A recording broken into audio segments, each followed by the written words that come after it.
Hi everyone, my name is Kim Wathen. I'm speaking on behalf of our project group with Julian, Giron, Stephen, Osterlund, and myself. We have chose to do the topic of visual arts as a resource.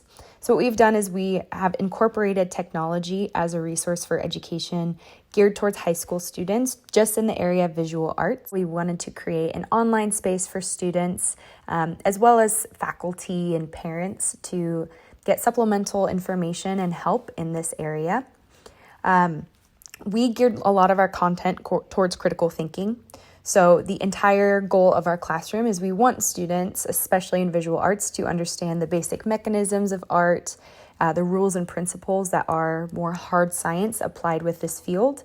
But in addition, we want to foster creative thinking and creativity as well. So I want to give students the space and the ability to put their own twist on ceramics, on visual and performing arts, where they're able to come up with unique ideas and feel empowered to do so as well. So with that, throughout the class, we have done a lot of research on this area of integrating how technology can function as a resource within and outside of the classroom. And so the entire goal of this website is just giving kids not just a supplemental resource, but also something that's going to be pretty integral to their learning throughout this class. And so all these researched principles that we've looked at are tried and true ways that we can apply this technology in our classroom. And this website is a resource that we've come with as a result. So starting at the first page, we just have visual arts resource. And overview just says, again, we focus on that hands-on creative assignments that will be completed in a studio. But this place is a place where students can preview assignments, they can access learning information, example work. They're able to connect with one another to share critiques or to become inspired by one of their peers' work, in addition to sharing observations or questions that might arise throughout the course. So we have a couple photos here. In addition, at the very bottom of this first page, we've listed all of the standards. These are the California state standards that are applied and fulfilled through this website resource. And that's very crucial for us that we are keeping up with state standards in all of these subject areas. Again, going back to, we want to give students that foundation of the backbone of what it looks like to use art in the classroom.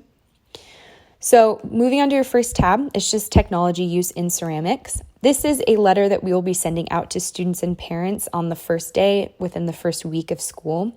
It just is going to explain how our classroom is modeled. Again, going back to our main idea, we want to incorporate technology throughout the entire course while still emphasizing visual arts and hands-on learning. We want them both to be simultaneous and hand in hand. So second paragraph here just notes that Google Drive is going to be our main resource of how students will connect with one another, where they are going to upload their responses, create an online portfolio throughout the year. That's how us as educators will be grading their work and assessing learning, tracking progress with students. It's also how students can interact with one another, see what their peers are creating, and become inspired to do so as well. And then this is probably most important, but our entire classroom model is flipped. So this just means that we will be requiring students to look at this online resource ahead of time moving into the classroom. That will give them a backbone for what we are going to be learning that day. When they come into the classroom, we'll provide them new information, new ways that they will learn it. They'll be able to practice it hands-on. Then going back home, they can review, they can refresh, they can get secondary help, supplemental help in certain areas that they might be struggling in. Or if there's an area that they really love, we'll provide a lot of resources for them to do their own individual research as well. Moving on, theory is very important. So what we did throughout the class that me, Julie, and Stephen are taking is we've done a lot of research on successful ways to integrate technology into the classroom. We didn't want to do this half-heartedly. We wanted this to be a very thorough and thought-out process. So we have listed here just all of our different details, all the different theories that are applied, and why we chose to structure our website and our classroom the way that we have. So under a couple subtitles, we have television and video instruction. We've included in this website a couple different YouTube demos that just demonstrate different ways of creating this art, specifically in the area of ceramics is what's posted on this website. Moving next, we have situated cognition, anchored instruction, and goal-based scenarios.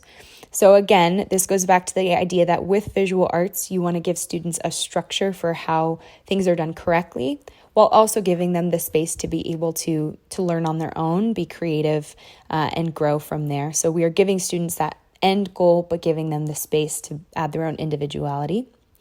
Next, we have learning by design and teaching agents. We want this class to be very immersive. We want students to be excited about coming with the hands-on learning. We want them to be an agent of their own success. We want them to be headstrong. This resource online is a way that outside of the classroom, students can really take control of their own learning, supplementing what they're learning in the classroom with all of these extra resources. Next, we have gaming, simulation, micro worlds, or programming. Our idea here is we want to create an online portfolio for students where they're actually able to even consider what it might be like creating a portfolio to submit for a future job in this area of performing arts. They can create sort of a micro world for themselves where they can foresee what a future would be like with a career in this field. There will be research available, design patterns, content, and other strategies that are going to be important for their portfolio to be created. Next we have, and final, is situated learning, social networking, and virtual learning communities. This is probably one of the most important here for us. We really want students to see what their peers are creating and be inspired by that. So we always use Google Drive for, like I said, their portfolios, for us as the teachers to be grading their work, assessing learning, but it's also for students to connect with one another and to see what their peers are doing as well. Under the next tab, we have surveys and feedback. So here we just have a basics question. This would be very early on in the school year. And this is a questionnaire that we'll be constantly updating as we progress along. But it asks, are you comfortable posting in the class discussion? Do you feel that the critiques provide beneficial feedback? We want to make sure that students are engaged. Since this is all anonymous, we'll encourage them to be painfully honest with us so we know how to best help them in the future. For demos, again, like I mentioned, we've included a couple links here through YouTube videos that just display different types of forms of creating a work of art in the field of ceramics. So with this, students are able to research. Because it's all linked, hyperlinked, it'll open up the YouTube account. From there too, there will be related videos if students want to do research of their own. And with each topic that we cover throughout the school year, this will be a place that we can continue to post different YouTube videos or links that correspond to the content. And then last but not least, like I said, the discussion and critique space. Once students are in the room, they will have access via Google Drive to their classroom. That's where they'll create their portfolios, upload photos of any of the art that they're creating throughout the year. And down at the bottom, we have a discussion forum.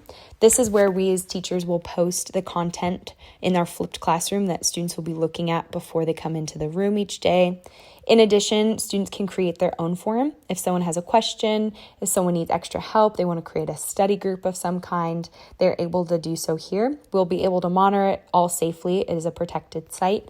But in addition, it'll give students that additional resource. And then last but not least, we just have the contact page, just having all of our information should anyone ask for help, need more specific guidance or instruction or recommendations for our website.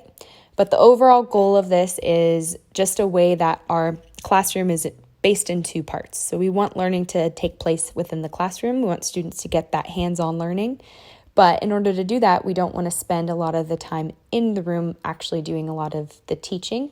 We hope that this flipped classroom model will give them the resource to learn the content before, come in and have the space to just be creative, to think critically about their art and what they are creating. Thank you. Hi everyone, my name is Kim Wathen.